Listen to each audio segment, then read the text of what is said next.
Alright, so welcome to part 2 of Time in a Bottle. This is where we're going to go over Maury Muehleisen part. And this is just a great guitar part. He was a really, really good guitar player.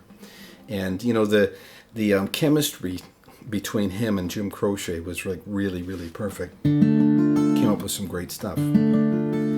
Anyways, this one is still in D minor, but we're playing it in A minor shapes. So we've got the capo on the 5th fret. Play an A minor, that's actually going to be a D minor, okay? So we're going to start out like this, and I'm going to call these frets relative to the capo, okay? And we'll see how we do on that. So we're going to start up here.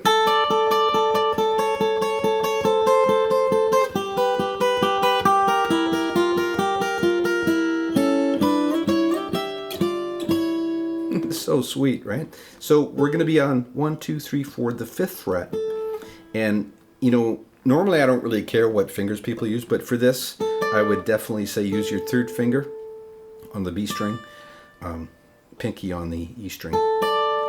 And I'm doing this with my fingers, so I'm just going to go just B string, E string, right? And then drop that down 1 fret, the E string. Another fret. Now we're going to drop this whole thing down. So we take our 3rd finger down to here, down to B3, and our 2nd finger to E2.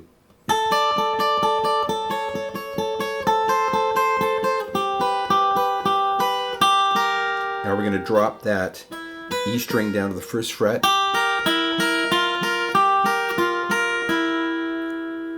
So we've got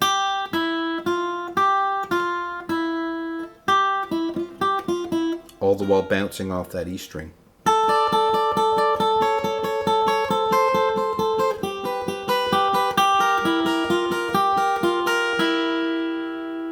Now we're going to finish it off with this. So G1 and open E, then the 2nd fret of the G and the E, and then the 4th fret. That shape stays the same for the rest of it. And then we're going to go 4, 5, 6, 7th, 5th, 4th. So that whole thing.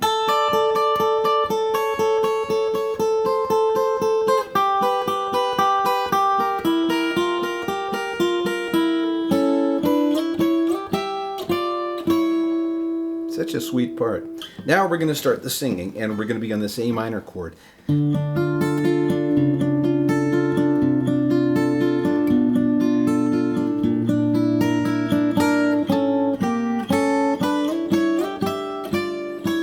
Okay, so again, we've got that descending bass, and hopefully you're coming to this video after watching my part 1, which is Jim Croce's part.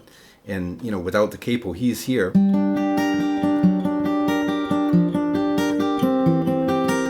Right, so this is pretty well identical, but it's just an A minor shape. And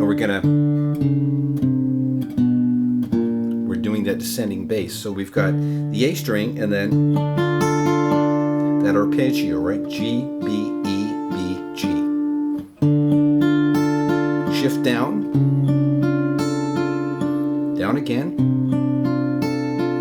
Down again. And the way we do that, we're not going to do that, right? So we're going to take that little finger off and put our middle finger there. And keep these two the same.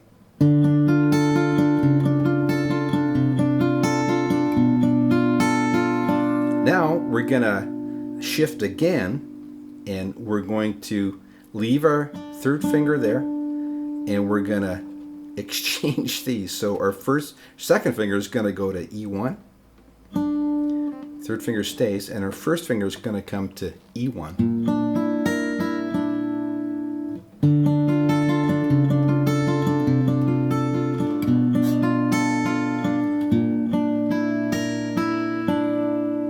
And then we do,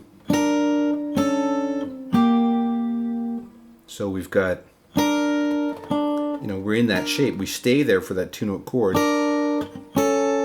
And then we're G1, open E. And then D3 and B3. And then back to the sort of intro lick. So all together.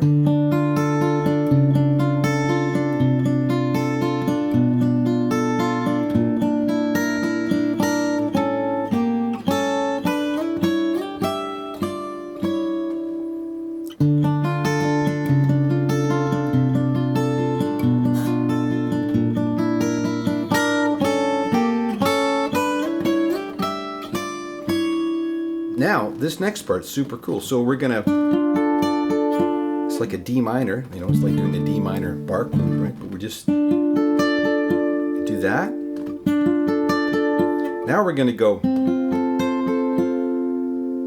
all right, so we're playing like an F chord, but starting on the D string.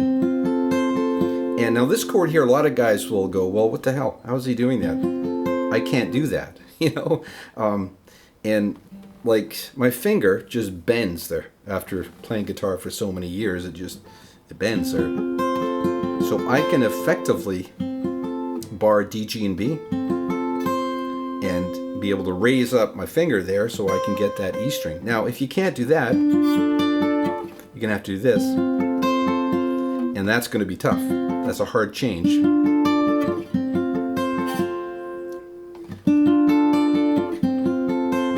Now we're going to go to this chord, which is exactly like that one, but only we're using the D string as the bass.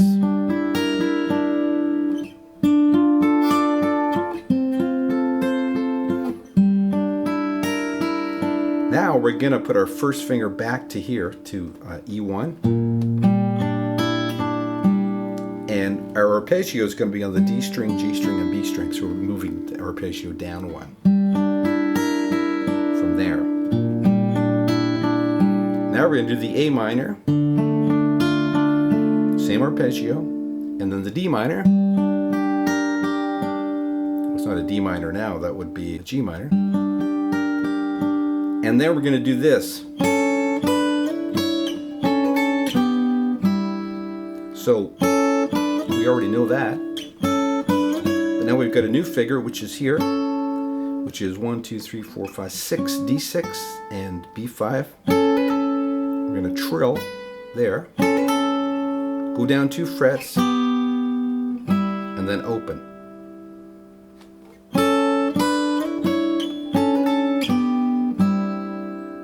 And then the whole thing repeats.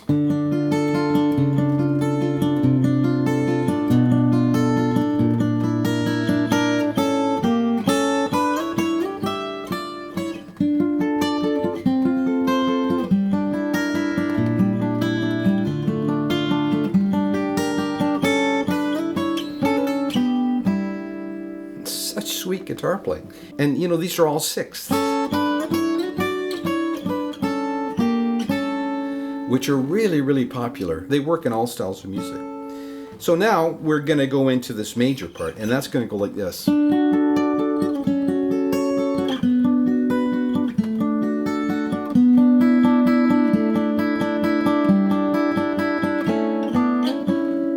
That's such beautiful playing.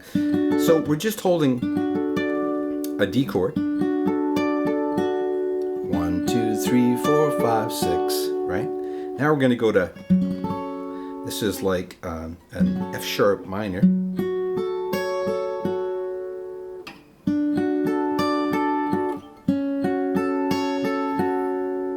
But just starting on the D string, right?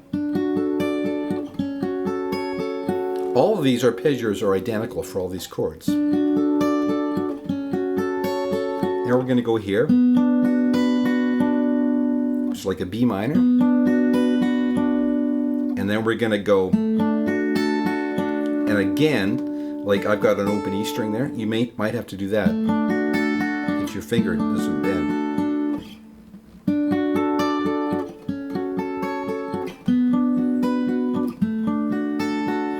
Now we're going to go, so that's 1, 2, 3, 4th fret of D and 2nd of G with an open B string. Drop it down. Open D, and then we've got this little run, or little lick.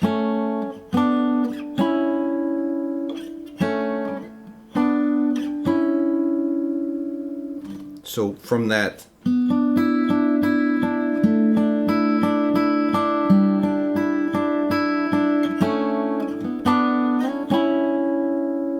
so that whole part,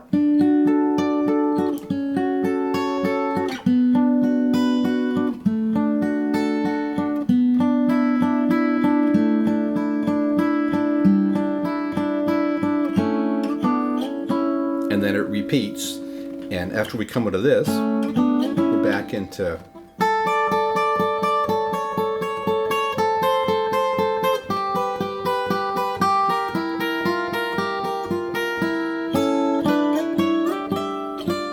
and then we get another verse.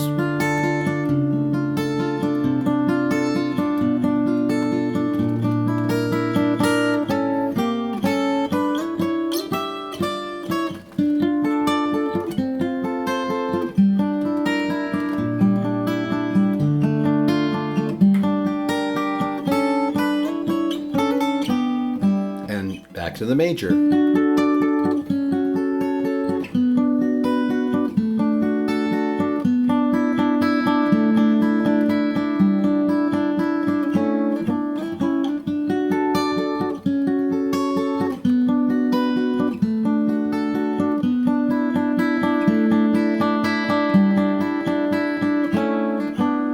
And then the ending.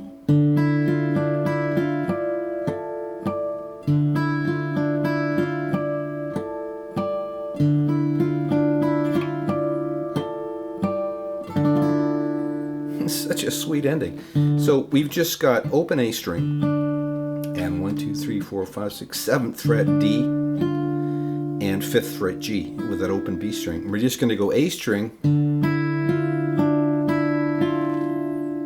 and then back from the B string. And then we're going to get our little finger and go hit those harmonics there in the D and A string. Trying to let those other strings ring.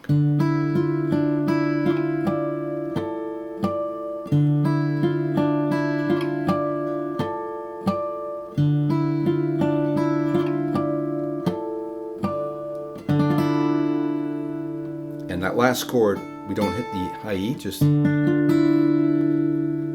the 4 middle strings. And that's it. Okay. So that's Maury Mulheisen's part, and like I said before, if you watch part 1, you get Jim Croce's part, which is kind of probably the part you want to play if you're going to sing it. But you know, even if you had a buddy or something and you could do a duo, even without singing, this sounds just awesome. It's just a beautiful piece of music.